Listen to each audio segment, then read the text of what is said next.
하나님 말씀 레위기 1장 1절에서 17절로 우리에게 주시는 말씀의 제목은 번제 제물이신 예수님과 나. 자, 3월 1일부터 매일 성경 묵상이 시작됐는데, 아마 여러분들이 레위기 말씀을 다시 들으시면서 정말 하나님의 말씀은 심오하도다, 그 말씀의 깊이와 은혜에 다시 한번 여러분들은 감격하게 되실 것입니다. 자, 본론으로 들어가기 전에 먼저 여러분들에게 질문을 드립니다.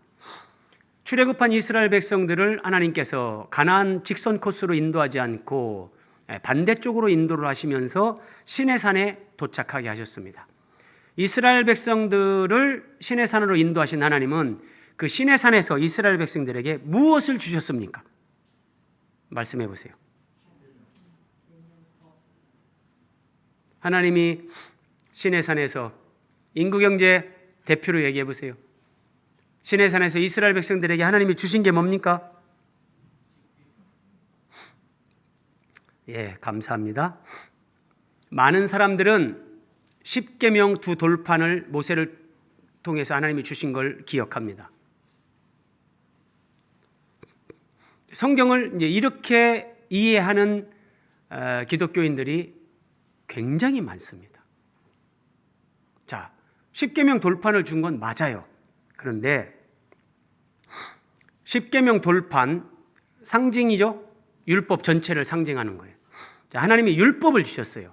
그런데 만약에 여러분 하나님이 율법만 주셨다면 그것은 축복이면서도 저주가 될 수 있어요.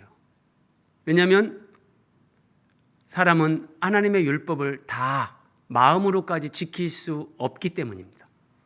그러면 율법을 다 지키지 못한다면 사람은 심판, 죽음, 멸망. 그래서 율법만 줬다면 사람은 죽음이에요, 죽음. 그런데 하나님이 시내산에서 이스라엘 백성들에게 주신 것은 율법과 더불어 성막을 주십니다. 성막. 출애굽기 하면 많은 사람들은 유월절 어린 양, 홍해 도화, 그리고 뭐 십계명 여기까지는 기억을 하는데 출애굽기는 40장까지 있는데 40장 중에서 제일 많은 분량이 성막에 관한 말씀입니다. 이제 이런 부분을 사람들이 모르는데 이것이 오늘날 이 시대의 현대 기독교인들의 그 구원론에 대한 깊이를 이런 데서 우리가 가늠할 수 있는 거예요.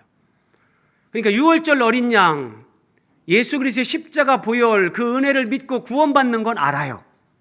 그런데 그렇게 구원받은 사람들을 예수 그리스도의 몸인 교회, 하나님이 거하시는 우주적인 성전으로 우리를 세우시는 하나님의 이 위대한 구원의 완성, 이걸 잘 모르는 거예요. 하나님은 시내산에서 율법과 성막을 주셨습니다. 그럼 그 의미가 뭐냐? 율법으로는 죄를 깨닫는 거예요. 죄를요. 왜냐하면 여러분 법이 없으면 죄를 알 수가 없어요. 법이 없으면 죄를 모른다니까요. 자, 이제 우리가 도로교통법이 강화가 돼가지고 자, 횡단보도에 사람이 지나고 있는데 뭐 거기를 이제 그 횡단보도를 차가 지나간다. 그러면 이제 법에 걸리게 되죠. 근데 그런 법이 없을 때는 뭐 횡단보도에 바람 부리든 뭐 사람이 지나가든 내가 사람만 안 치고 지나가면 그거는 위법이 아니에요. 근데 법이 있기 때문에 죄를 아는 거예요.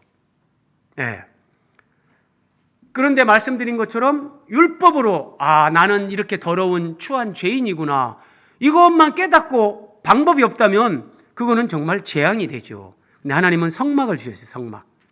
성막을 주신 목적은 성막에서 제사를 드림으로 죄사함을 받고 죄인인 인간이 하나님 앞에 나갈 수 있는 것, 이것을 계시해 주는 거예요. 오늘 시편 103편으로 제가 성신앙독을 앞에 했는데 거기에 나오는 말씀입니다. 하나님은 우리의 체질을 아신다. 우리가 먼지뿐임을 하나님은 아신다. 인생은 풀과 같고 그 인생의 영화가 풀의 꽃과 같도다. 우리의 연약함을 하나님은 아세요. 그래서 성막은 하나님의 사랑이며 성막은 예수 그리스도를 통해서 우리를 구원하시는 하나님의 복음. 그런데 출애굽기 하면 십계명은 아는데 성막을 모르니까 이 하나님의 사랑과 복음을 상대적으로 하나님을 믿는 사람들이 모른다는 거예요. 그래서 신앙의 깊이가 없고, 그 내용의 깊이가 없으면 신앙 인격, 내 존재의 깊이가 깊어질 수가 없는 거예요. 자, 오늘은 내용이 조금 많습니다. 조금 빨리 진행하도록 하겠습니다. 여호와께서 회막에서 모세를 부르시고, 회막, 성막 같은 말입니다. 자, 그런데 하나하나 정말 생각을 하면 의미가 너무 깊습니다. 회막에서 모세를 부르시고, 자, 이게 성막 또는 회막, 이제 그렇게 부르는데, 자, 레위기의 원래 히브리어 명칭은 와이크라. 그러니까 유대인들은 성경의 창세기, 출애굽기 이런 식으로 제목을 붙일 때 성경 1장 1절의 첫 단어를 이렇게 성경 제목으로 붙이는 그런 이제 관례가 있는데, 그래서 원래 이 레위기의 명칭은 와이크라, 부르시고 이런 뜻입니다. 와이크라 엘 모세, 그래가지고 하나님이 모세를 부르시고, 그래서 와이크라, 이게 이제 레위기의 명칭이었는데, 이제 여러분 한 번씩 들어보셨죠? 70인역이다. 그래가지고 히브리어로 된 구약 성경을 이제 헬라어로 최초로 번역한 것, 70명이 모여서 정말 연구를 거듭해서 헬라어로 번역한 거 70인역이라 그러는데, 번역을 하면서 거기에서 이제 이 레위기를 레위티콘 이런 제목으로 붙였어요. 그러면서 오늘날 우리도 그런 영향을 받아서 레위기 이렇게 부르는데, 자, 그래서 여기 부르시고, 이게 레위기의 첫 단어, 히브리어로는 첫 단어예요. 그런데 어쨌든 여기서 회막에서 부르셨어요. 회막은 자, 하나님이 사람들을 만나는 장소. 그래서 자, 우리가 회담한다 그러잖아요. 만나서 대화를 나누는 거. 그때 그런 의미에서 회막. 이 막이라는 것은 천막, 장막, 텐트예요, 텐트. 근데 이걸 성막이라고 할 때는 하나님이 거기에 이제 임재해 계신, 하나님이 거하시는 장소, 그런 의미에서는 성막이라고 해요. 혼용해서 쓰는데, 자, 제가 지금 뭘 말씀드리려고 하냐면, 잘 보세요. 회막에서 하나님이 모세를 부르셨죠? 그냥 넘어가도 되지만, 저는 이게 이제 제가 할 수 있는 레위기 언제 또 할 수 있겠나, 이런 마음이 있어서 조금 더 여러분들에게 세세하게 설명을 드립니다. 시내산에서 하나님은 모세를 부르십니다. 자, 출애굽기는 하나님이 산에서 모세를 불러서 말씀을 주십니다. 그리고 출애굽기 40장 마지막에서 하나님의 성막이 완성됩니다. 그렇죠? 그리고 그 성막에 여호와의 영광이 충만해서 누구도 들어갈 수 없는 그런 영광이 임했죠? 자, 그런데 성막이 완성된 후에 하나님은 이제 회막에서 모세를 부르십니다. 이게 이제 오늘날 교회를 계시해 주는 거예요. 예수님이 오신 후로는 예수 그리스도의 몸인 교회 안에 하나님이 거하십니다. 하나님이 거하시는 장소적인 개념으로 할 때, 그럼 이게 교회가 성막이 되는 거예요. 그리고 회막에서 모세를 만나시고 부르시고 말씀을 하셨죠? 자, 하나님은 교회에서 또 우리를 만나시고 우리에게 말씀을 하십니다. 이런 측면에서는 교회가 회막이 되는 거예요. 그래서 성막이 귀중한 것은, 성막 안에는 금이 많아요. 보석들이 많아요. 우리가 출애굽기 공부했잖아요. 그런데 그런 금은 보석 때문에 성막이 귀중한 것이 아니라 하나님께서 성막에서 말씀하시기 때문에 성막이 귀중한 겁니다. 자, 이거 오늘날 교회를 얘기하는 거예요, 교회. 자, 교회가 그러면은 귀중한 것, 교회가 존귀한 것은 교회의 건물, 이 건축 자재가 뭘 쓰였냐, 여기에 크기가 몇 평이냐, 세계 최대란다, 여기에 지금 사람이 몇 명 모였냐, 그런 것 때문에 교회가 귀중한 것이 아니라 하나님이 우리에게 말씀하시고 하나님이 말씀으로 우리를 만나주시기 때문에 교회는 정말 귀중한 겁니다.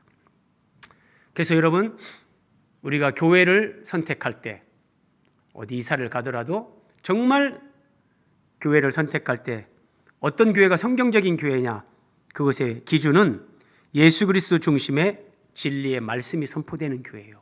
예. 이게 제일 중요한 거예요, 이게요. 자, 이스라엘 자손에게 말하여 이르라. 너희 중에 누구든지 여호와께 예물을 드리려거든. 자, 이제 번제를 말씀하시는 건데, 가축 중에서 소나 양으로 예물을 드릴지니라. 우리는 너무나 하나님 말씀에 습관적으로 익숙해져 있습니다. 그래서 묻지도 따지지도 않습니다. 예. 뭐 보험을 드는 것도 아닌데 묻지도 따지지도 않고. 그런데 진리는 물어야 됩니다. 반드시 물어야 됩니다, 여러분. 자, 잘 보세요. 하나님께 예물을 드리는데 가축 중에서, 집에서 키우는 어떤 짐승 중에서 소나 양으로 예물을 드려라 그래요. 그러면 여기서 이제 오늘 1장 전체를 보면 소나 양이나 염소나 비둘기 이렇게 4가지가 나옵니다. 자, 뭐 경제적인 형편에 따라서 자기 형편에 맞게 그렇게 제물을 드려라 하나님이 배려를 해주시는 건데, 어쨌든 이제 이 소 그리고 이제 양이나 염소는 이렇게 드려라 내용이 똑같기 때문에 앞에 먼저 나오는 3절에서 9절 소에 관한 말씀으로 오늘 말씀을 상고하는데요.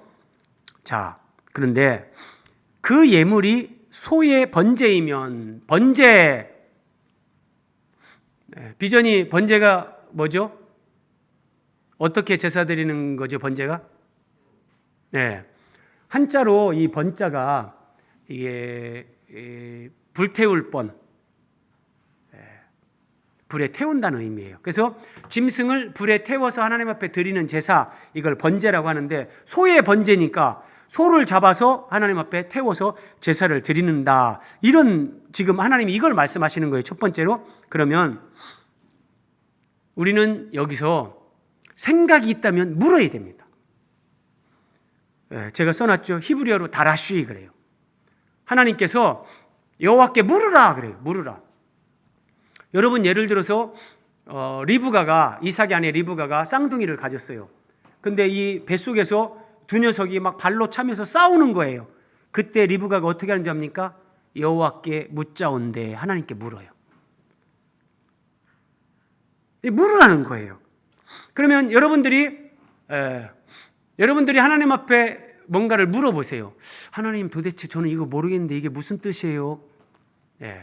성경에 관한 진리를 묻기도 하고, 여러분들이 삶 속에서 경험하는, 하나님 도대체 이런 건 왜 저한테 이걸 허락하신 거죠? 이게 무엇을 말씀하시는 거예요?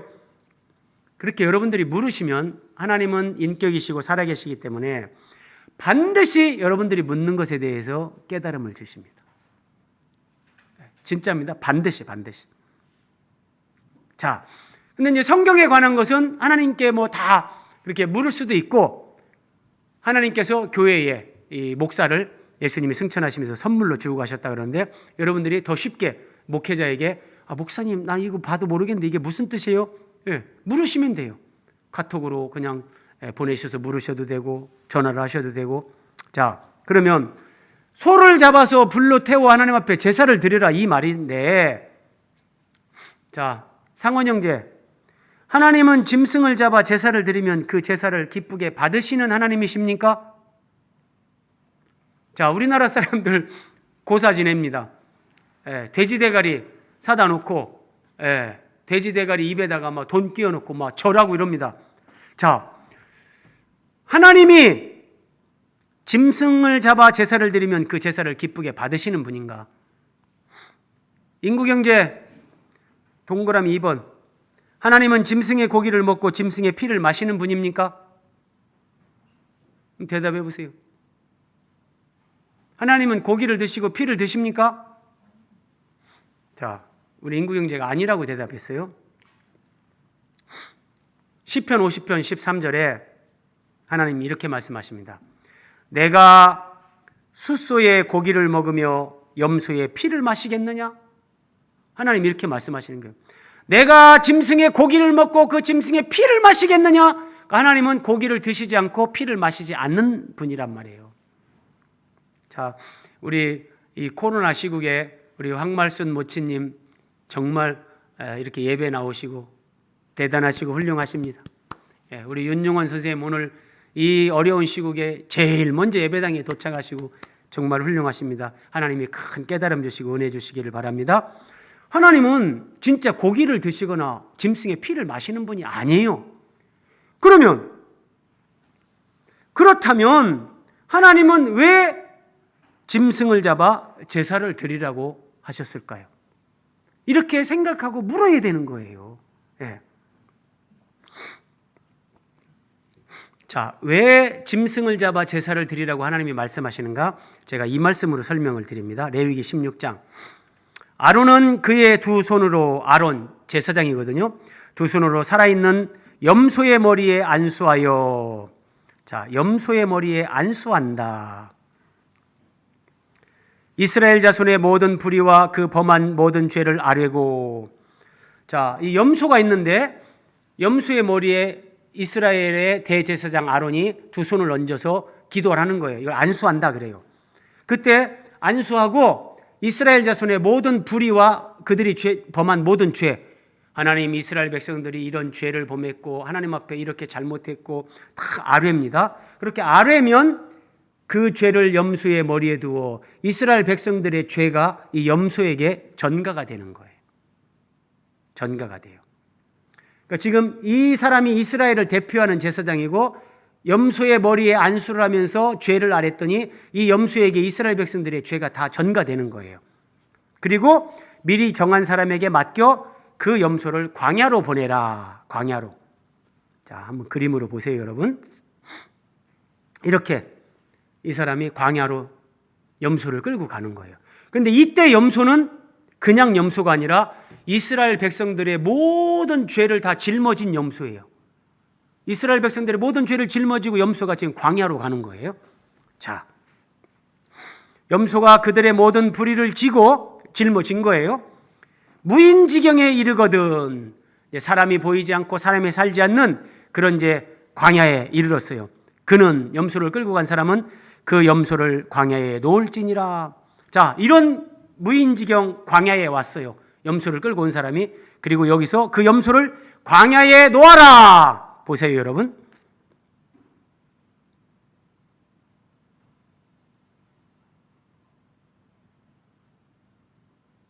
광야에 염소를 놨습니다. 염소를 놓고 그 사람은 돌아갑니다. 그러면 사람이 아무도 없는 이 광야에 염소가 혼자 왔다 갔다 하겠죠. 어디로 가야 될지 알지도 못하고 먹을 걸 찾아 다니겠죠. 그러다가 어떤 경우는 맹수에 잡혀 먹습니다. 어떤 경우는 먹을 걸 얻지 못하고 배가 고파 광야에서 그냥 죽습니다.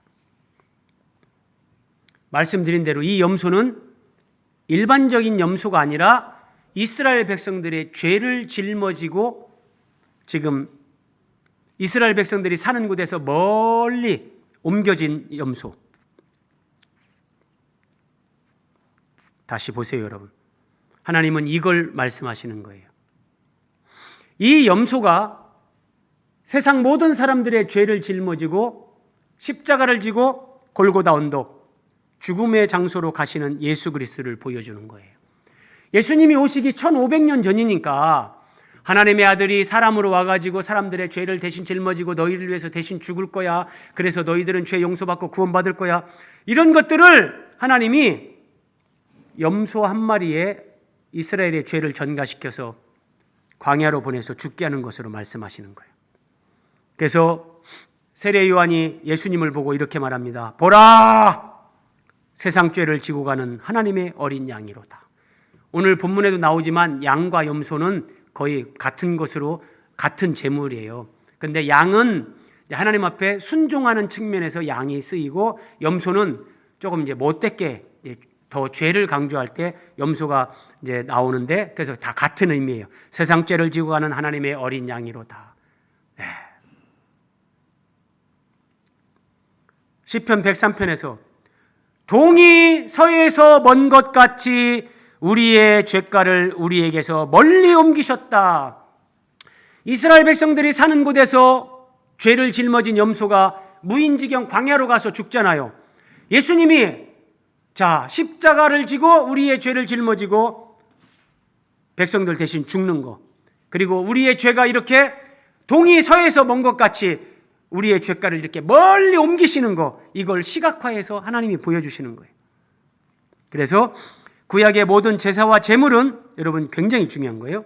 우리의 죄를 짊어지고 대신 죽으실 그리스도 예수를 예표하는 거예요.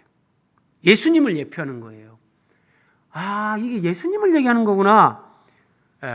이런 식으로 설명하는 거 외에 예수님이 우리 대신 죽으시고 죄값을 지불하시고 우리를 구원할 거, 이것을 예수님이 오시기 1500년 전에 어떻게 설명해 줄 방법이 없어요.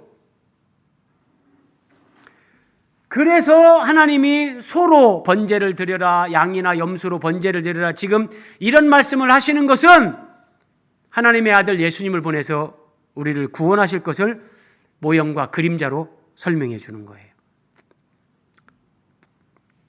자, 만약에 여러분 예수님의 이런 대속 사역, 예수님이 대신 죽으시고 대신 값을 지불하시고 우리를 구원하는 짐승 제사가 이런 것을 예표하는 것이 아니라면 그것은 하나님을 모독하는 거예요. 하나님 앞에 짐승 잡아가지고 하나님 제사 드립니다. 그러면 하나님을 그냥 우상의 하나처럼 그렇게 여기는 거예요. 네, 무서운 거예요. 그래서 여러분 이 말씀 보세요. 이사야 66장 3절. 이스라엘 백성들이 타락을 했습니다. 그래서 소를 잡고 양을 잡고 염소를 잡아서 제사는 드렸는데 그 짐승이 하나님의 아들 예수 그리스도를 상징하는 거라는 그런 믿음은 다 이제 잃어버렸어요.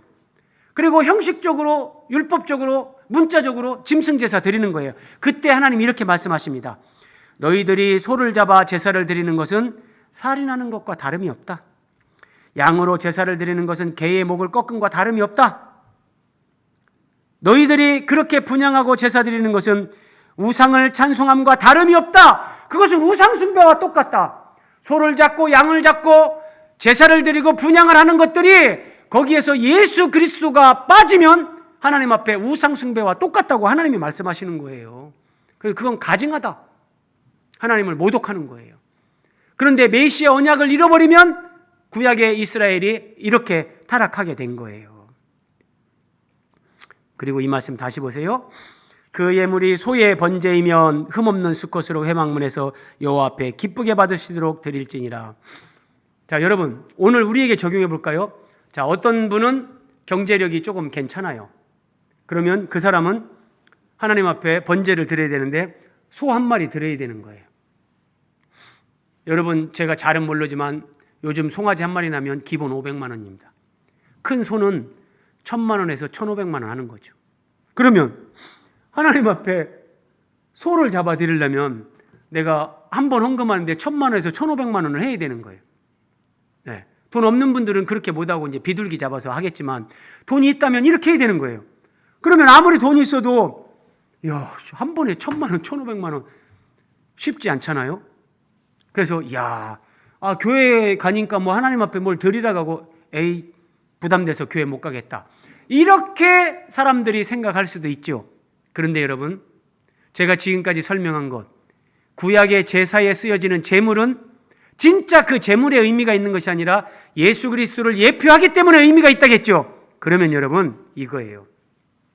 하나님이 소를 드려라. 이것은 우리에게 소를 가지고 오라는 것이 아니라 하나님이 자기 아들을, 하나님의 아들 예수님을 아끼지 아니하시고 우리 모든 사람을 위하여 십자가에 내주시는, 하나님이 우리에게 소를 가지고 와라 말씀하시는 그 이면에는 진짜 우리의 것을 빼앗아가려는 것이 아니라 내가 너희들을 위해 내 아들을 사람으로 보내서 아끼지 아니하고 너희들의 구원을 위해 내 아들을 십자가 죽음에 내어줄 것이다. 하나님 앞에 드리라는 것은 하나님이 우리를 위해 자기 아들을 우리를 위해 주신다는 걸 말씀하시는 거예요. 아시겠어요? 이게 하나님 아버지의 마음이란 말이에요. 이게요.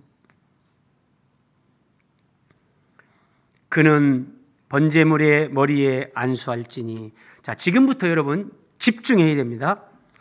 자, 우리 성경에 조금 이게 주어를 파악하는데 조금 어려운 부분이 있어요.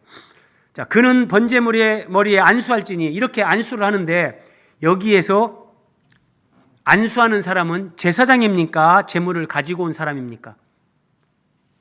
비전이 한번 얘기해 보세요. 이렇게 소를 가지고 와서 그 소 머리에 안수를 하라고 했는데 안수하는 사람은 제사장입니까? 제물을 가지고 온 사람입니까? 예? 예. 우리 인구 경제는 예? 상원 형제는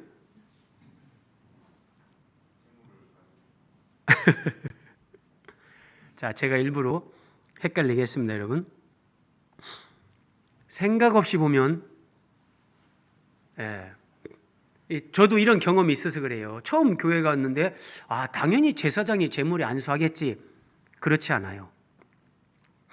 쉬운 성경으로 제가 준비했습니다.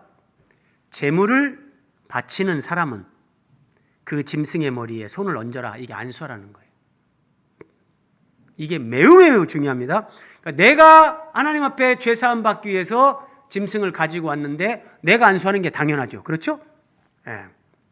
자, 먼저 안수의 의미 한번 확인이 필요합니다. 안수의 의미 첫 번째는 내 죄가 이 짐승 제물에게 전가된다, 전가시킨다는 의미가 있고요. 두 번째는 내가 이렇게 안수를 할 때 안수하는 사람과 안수받는 그 대상이 연합된다, 일체가 된다. 연합의 의미가 있습니다.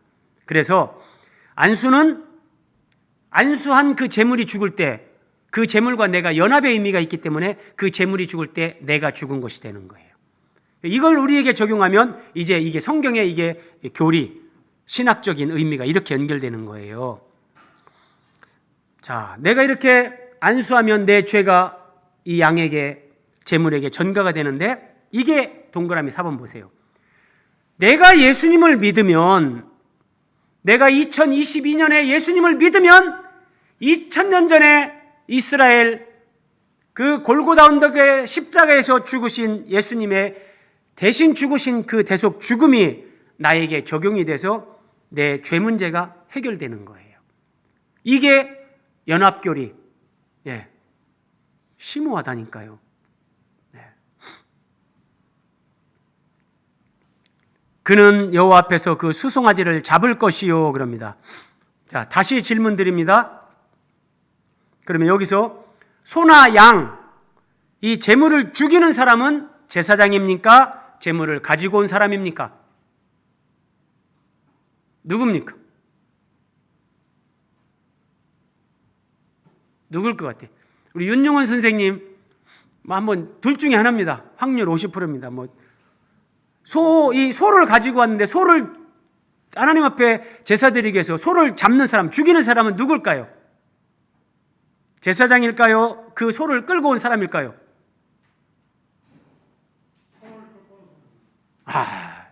훌륭하십니다. 잘 보세요. 쉬운 성경으로 확인하세요. 제물을 바치는 사람은 수송아지를 여호와 앞에서 잡아라. 양이나 소를 가지고 온 그 사람이 그 제물을, 그 짐승을 죽이는 거예요. 네. 그럼 여기서 보세요, 여러분. 양을 잡는데 이 양은 세상 죄를 지고 가는 하나님의 어린 양, 예수님이 우리를 위해서 십자가에서 죽는 것을 지금 예표로, 모형과 그림자로 보여주고 있는 거예요. 예.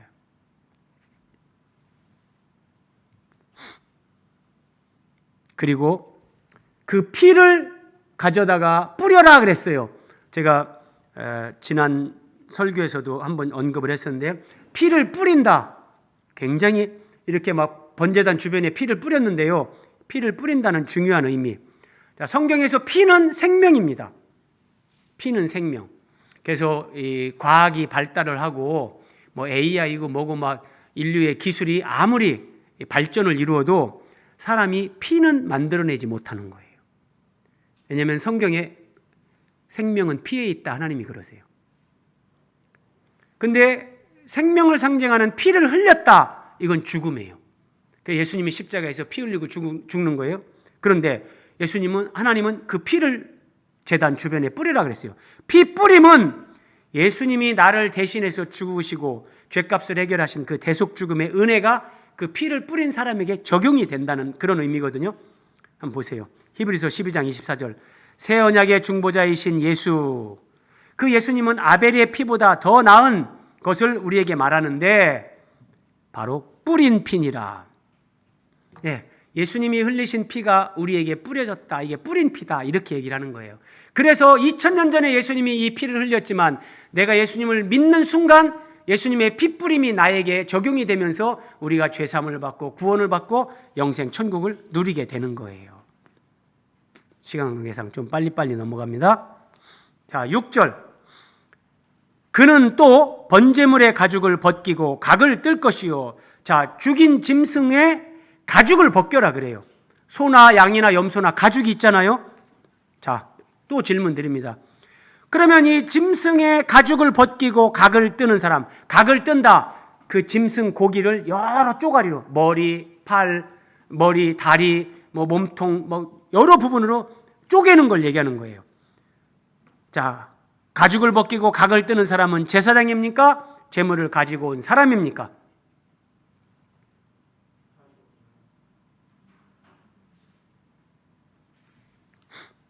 제물을 바치는 사람은 짐승의 가죽을 벗기고 그 몸을 여러 부분으로 잘라라. 자, 제물을 바치는 사람, 예배자입니다.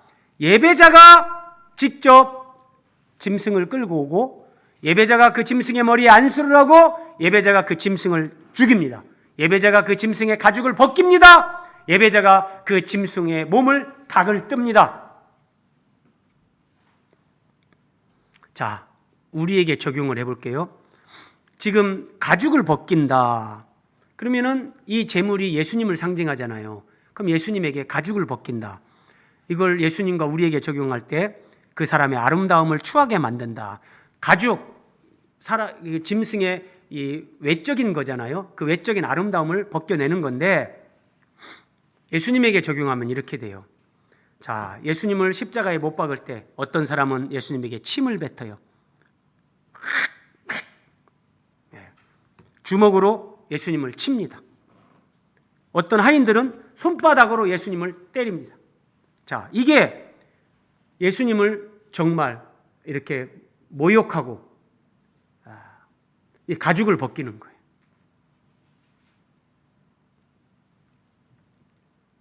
그리고 또 보세요. 결정적으로 예수님이 십자가에 죽으실 때 우리가 오늘날 보는 예수님이 십자가에 달린 성화의 그림은 예수님의 어떤 중요한 부분을 다 이렇게 가리고 있죠. 그런데 예수님이 십자가에 죽으실 때 예수님은 벌거벗은 몸입니다. 예수를 십자가에 못 박고 속옷도 취하니, 예수님의 속옷도 못 박는 사람들이 취했어요.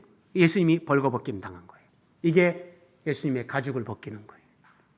사람들 앞에서 가장 추하게 모욕을 주는 이런 것들이, 하나님은 예수님이 오시기 1500년 전에 레위기에 이미, 여러분 그래서 레위기를 모르면 진짜 어떤 의미에서 복음을 모르는 거예요. 가장 깊은 예수 그리스도의 피 묻은 복음이 레위기예요. 레위기.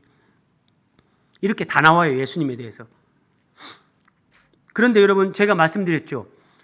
안수했잖아요. 안수는 연합과 일체의 의미가 있다겠죠. 그러면 예수님이 가죽을 이렇게 벗김당하고 예수님이 그렇게 죽으셨다면 이것이 우리에게도 적용이 된다는 거예요. 그래서 오늘 설교의 제목이 번제 제물이신 예수님과 나. 예수님이 그렇게 번제 제물로 하나님 앞에 드려져서 하나님의 기쁨이 되고 우리가 구원을 얻었지만 예수님을 믿는 우리에게도 그런 신앙의 내용, 과정이 개인적으로 적용된단 말이에요. 자, 제물을 바치는 사람은 그 짐승의 가죽을 벗기고 그 몸을 여러 부분으로 잘라라, 각을 떠라 이 말이에요. 여러분 한번 보세요. 먼저 이게 양을 죽이는 거예요. 소나 양이나 똑같아요. 짐승을 끌고 온 사람이 죽여요. 칼로 막 숨통을 먼저 딱 찌르겠죠. 피가 팍 쏟아나겠죠. 그리고 가죽을 벗깁니다. 이 죽은 양의 가죽을 실제 막 벗기는 거예요. 그리고 가죽을 벗긴 후에 각을 떠요. 여러 부분으로 잘라요. 이게 여러 부분으로 잘라서 가죽 위에 얹어놓은 거예요. 실제 이스라엘 사람들이 이거 이제 제사 행사 그거를 이렇게 하는 거기서 제가 자료 사진을 가져온 건데 이게 양 한 마리를 이렇게 다 각을 뜬 거예요. 여러 부분으로 자른 거예요. 자, 여러분. 예수님이 각이 뜯어졌다. 여러 부분으로 잘라졌다. 이것은 예수님이 십자가에서 못 박히고 머리에 가시관 쓰고 옆구리에 창을 찔리면서 그렇게 몸 찢고 피 흘려 예수님이 죽으신 것을 의미해요. 그런데 이제 저는 이런 말씀을 하나님 뺄까요? 넣을까요? 뺄까요? 넣을까요? 분량도 많아서 기도도 해봐요. 그런데 저한테 주시는 마음은 이거예요. 너는 그런 설교를 해라. 누군가는 이런 설교를 해야 되고 이런 설교를 하나님을 믿는 사람들이 들어야 된다. 너에게 깨달음을 주신 대로 은혜 주신 대로 해라. 그래서 저는 여러분 번제 제물이신 예수님 거기까지 들으면 우리는 감사합니다. 감사합니다 하죠. 그런데 그 예수님과 나 제목만 봐도 생각 있는 사람들은 무서워. 부담스러워하는 거예요. 자, 그런데 참된 신자는 예수님과 연합이 되어서 예수님의 십자가에 개인적 주관적으로 참여하게 됩니다. 그래서 믿음 안에서 나의 옛 자아가 죽는, 못 박히는 그것을 경험하게 된다는 거예요. 여러분들이 지금까지 인생을 살아오시면서 나는 너무 순탄하게 살아왔고 정말 힘들고 어려운 게 없었어요. 그런 사람이 계시다면 결코 그게 복이 아닙니다. 아마도 다 말씀은 안 하셔도 다 하나님은 다양하게 우리를 이렇게 우리의 가죽을 벗기고 우리를 각을 뜨는 이런 일을 우리 인생에서 계속해서 해오신다니까요. 어릴 때는 부모님을 통해서 학교 선생님을 통해서 못된 선배나 친구를 통해서 결혼하면은 때로는 배우자를 통해서 시댁의 식구를 통해서 때로는 돈 때문에 육체의 질병 때문에 여러 가지 상황으로 우리는 내 가죽이 벗겨지는 것처럼 내가 각이 떠지는 것처럼 그런데 그것이 하나님은 우리를 예수 그리스도의 십자가에 참여하게 하는 하나님의 놀라운 섭리라는 거예요. 여기까지 여러분 이해를 하면 모든 상황에서 감사하고 찬양하게 됩니다. 설사 내가 잘못하고 내가 실수하고 내가 죄를 져서 내가 어려움을 당해도 하나님은 그것까지도 우리를 위해 선용하시면서 우리를 그렇게 우리의 가죽을 벗기고 우리의 각을 뜨는 그런 과정으로 하나님이 섭리하시면서 우리를 예수 그리스도의 사람으로 세워간다는 거예요. 네. 사도 바울의 경우를 한번 보세요. 바울의 고백입니다. 친히 손으로 일을 하며 모욕을 당합니다. 박해를 받은 즉 참고 박해를 받는데 참습니다. 우리가 세상에 더러운 것과 만물의 찌꺼기같이 되었도다. 만물의 찌꺼기같이. 우리 자매님들 싱크대에서 음식물 쓰레기 들고 나가서 분리수거 하잖아요. 그런 음식물 쓰레기 같은 사도 바울이 이런 만물의 찌꺼기같이 되었도다. 이게 가죽을 벗기고 각을 뜨는 거예요. 사도 바울이 얼마나 하나님 앞에 그렇게 헌신하고 사는데 믿음이 없어서가 아니라 충성을 안 해서가 아니라 믿음이 좋기 때문에 하나님이 그런 과정을 더 허락하시는 거예요. 또 보세요. 우리 살아있는 자가 항상 예수를 위하여 죽음에 넘겨짐은 죽음에 넘겨져요. 죽음에요. 참 우리 생각하고 다른 거예요. 우리는 예수님 믿으면 이제 고생 끝 행복 시작. 모든 것이 내가 막 계획만 해도 다 잘 되고. 사람들이 이게 이제 종교적인 관념이에요.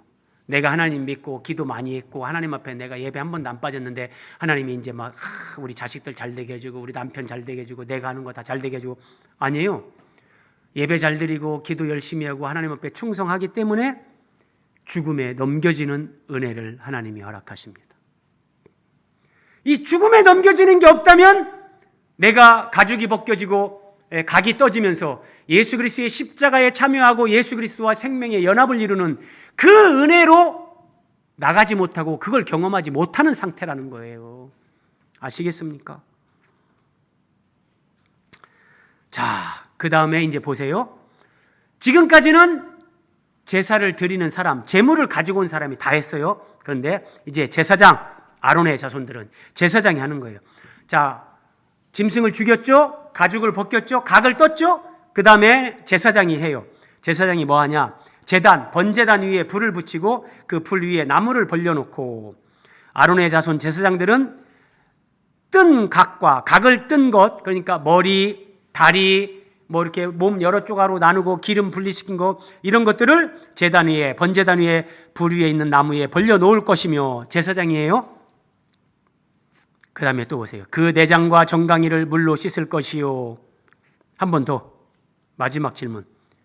제물의 내장과 정강이를 물로 씻는 사람은 제사장일까요? 제물을 가지고 온 사람일까요? 여러분, 그 짐승의 내장, 정강이, 이 다리뼈, 촛대뼈라고 하죠. 이 다리뼈. 자, 이 내장을 가죽을 벗기고 각을 뜨면 내장이 나오잖아요. 자, 그런데 하나님은 이 내장을 전부 다 이제 불로 태우는데 굳이 뭐 물로 씻어라 그래요. 아, 그냥 태울 것 같으면 태워버리면 되지. 이걸 물로 씻으라고 하고 하나하나가 다 깊은 의미가 있는 거예요. 여기서 제물을 바치는 사람입니다. 제물을 바치는 사람이 짐승의 내장과 다리를 물로 씻어주면 그 다음에 제사장은 그 전부를 제단 위에서 번제단 위에서 불살라라. 이것은 불로 태워드리는 화제다. 여호와께 향기로운 냄새니라. 자, 여러분, 여기서 번제에 대해서 각을 떴어요. 그래서 머리, 내장, 다리 이건 불에 태우라고 해요. 그러니까 제사장은 이걸 불에 태우는 것만 하는 거예요. 그런데 속죄제에서는 이거는 이제 또 다른 내용이 있는데 어쨌든 자, 번제는 제물의 가죽만 제사장에게 줘요. 이게 레위기 1장에는 안 나오는데 레위기 7장 8절에 보면 나와요.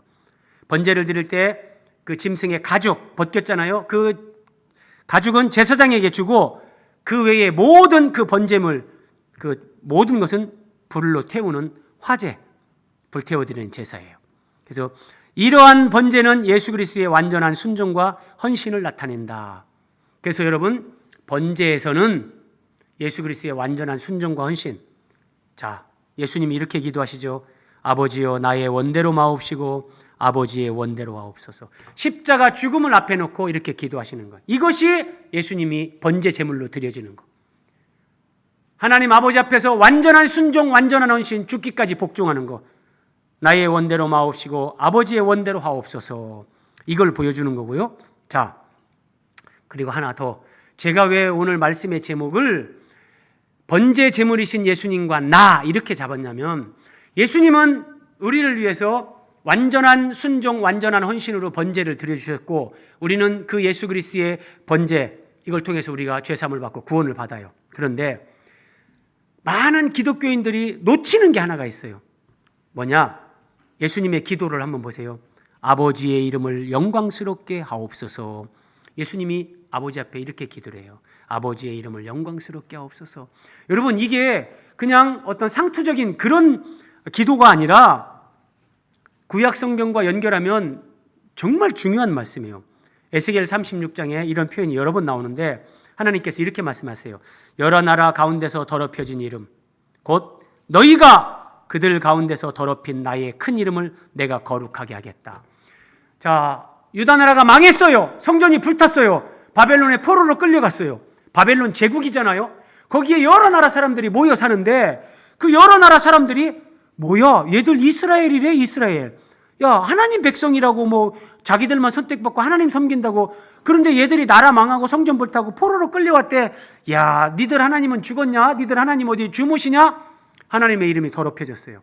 여러분, 그래서 예수 그리스도의 구원 사역에는 죄인인 우리를 구원하는 것도 있지만 그것보다 더 우선하는 것이 더럽혀진 하나님의 이름을 영광스럽게 하는 거예요.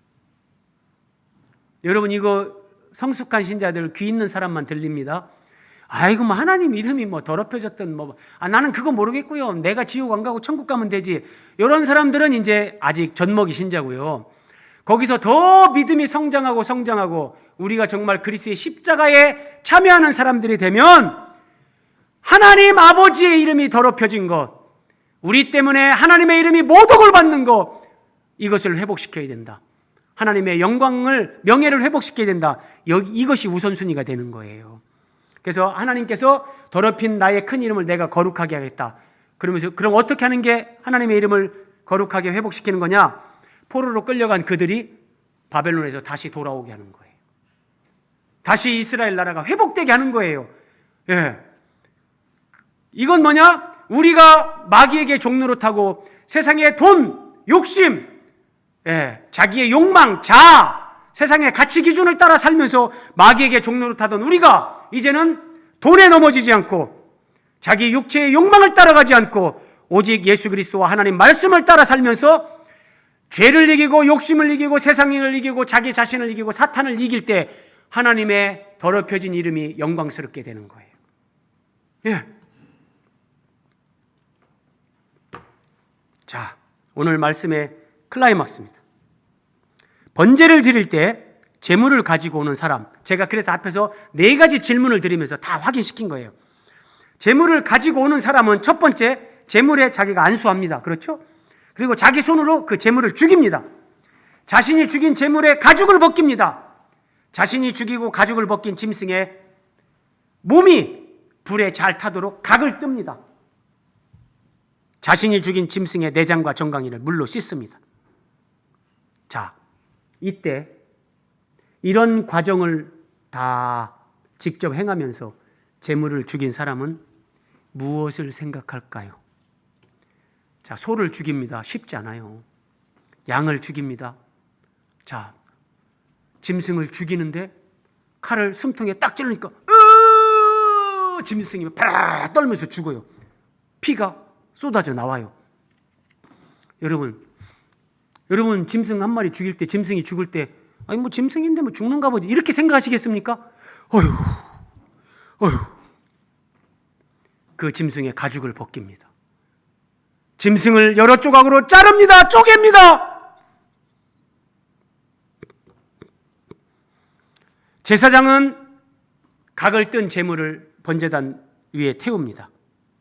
제사장은 자기 집에 갈 때 가죽을 가져갑니다. 집에 가서 가죽을 보겠죠. 욕심 많은 제사장은 이야, 소가죽 가져왔네, 따뜻한 뭐 조끼 하나 만들면 되겠네 이러겠지만, 진짜 하나님의 진리를 알고 생각 있는 제사장, 생각 있는 짐승을 죽인 신자는 뭘 생각할까요? 하나님은 동그라미 10번 보세요. 하나님은 제사를 드리는 사람과 제사장이 우리 대신 죽으시는 예수 그리스도를 생각하게 하시는 겁니다. 짐승에게 안수를 하고 그 짐승의 숨통을 칼로 찔러 죽입니다. 내 죄 때문에 내가 이렇게 죽어야 되는데 죄 없는 네가 나를 대신해서 죽는구나. 가죽을 벗깁니다. 내가 이렇게 심판받아야 되는데 네가 대신 가죽을 벗김당하는구나. 그러면서 하나님 말씀으로 정말 그리스도를 바라보는 사람은 내가 이렇게 죽고 내가 이렇게 심판을 받아야 되는데 하나님의 아들 예수님이 나를 위해서 이렇게 벗김당하고 가죽이 벗겨지고 옷을 다 벌거벗김 받고 이렇게 살찌고 피 흘리면서 이렇게 죽으시는구나. 내가 죽어야 하는데 죄 없는 짐승이 나를 대신해서 이렇게 죽는구나. 아, 하나님은 아들을 보내셔서 우리의 죄를 위해 이렇게 죽게 하시는구나. 그 짐승을 가지고 와서 제사를 드리는 사람, 그 제사를 집례하는 제사장, 거기에 있는 모든 사람들에게 하나님은 이걸 생각하고 이걸 깨닫게 하시는 겁니다. 여러분, 이걸 느낀다면, 이걸 깨닫는다면 제사를 드리면서 통곡하지 않겠습니까? 내가 죽어야 되는데 하나님의 아들이 이렇게 대신 죽는구나. 이걸 깨닫는다면 하나님, 나는 이제 정말 나를 위해서 하나님의 아들을 이렇게 보내셔서 대신 죽게 하는데 내가 어떻게 살아야 되는가? 내가 정말 하나님 앞에 경건하게 믿음으로 살아야 되겠다. 이런 다짐, 이런 생각하지 않겠습니까? 근데 종교가 타락하면 이런 생각을 안 하는 거예요. 그냥 소 한 마리 가지고 왔어요. 염소 한 마리 가지고 왔어요. 다 했다는 거예요. 하나님은 그 재물, 짐승을 우리에게 요구하지 않습니다. 자, 마지막으로 하나만 제가 이거 중요한 부분이라서 살펴봅니다. 이제 양과 염소 드리는 거는 소와 똑같기 때문에 생략을 했고, 이제 비둘기로 번제를 드리는 말씀을 뒤에서 하십니다. 만일 여호와께 드리는 예물이 새의 번제이면 산비둘기나 집비둘기 새끼로 예물을 드려라. 그러니까 참 가난한 집안이니까 제물을 이렇게 비둘기로 할 수밖에 없는 집안이에요. 근데 제사장은 제사장입니다. 제사장. 앞에는 제사 드리는 사람, 제물을 가지고 오는 사람이 다 했잖아요. 근데 제사장은 그 비둘기를 제단으로 가져다가 그것의 머리를 비틀어 끊고, 비둘기의 머리를 비틀어 끊습니다. 죽이는 거예요. 그런데 제물을 가지고 온 사람이 하는 게 아니라 제사장이요. 그 피는 제단 곁에 흘릴 것이며, 제사장은 그것의 모이 주머니, 비둘기를 잡으면 여기 모이 이런 데 먹은 것들이 있잖아요. 모이 주머니와 그 더러운 것은 제거하여 제단 동쪽 재버리는 곳에 던지고, 제사장은 또 그 날개 자리에서, 날개 자리가 있는데 거기에서 몸을 찢어라. 근데 아주 찢지는 말고 제사장이 그것을 제단 위에 불 위에 있는 나무 위에 불살라라. 번제를 드리라. 이는 화제라. 여호와께 향기로운 냄새니라. 자, 여러분, 그러면 여기서 하나님께 향기로운 냄새라는 거 한번 정리하고 넘어갈게요. 하나님이 비둘기가 타는 거, 소나 양이나 짐승이 불에 태워지는 거, 여러분 그 냄새가 향기롭겠습니까? 역겨운 거예요. 그런데 하나님이 이 짐승이 타는 그 냄새가 여호와께 향기로운 냄새라라고 말씀하시는 것은, 이것이 예수 그리스도의 대속 죽음이 하나님의 이름과 영광을 위한 것이기 때문에 하나님께서 만족히 여기신다는 뜻. 이런 의미를 가지고 여호와께 향기로운 냄새다, 이렇게 말씀하시는 거고요. 자, 말씀을 정리합니다.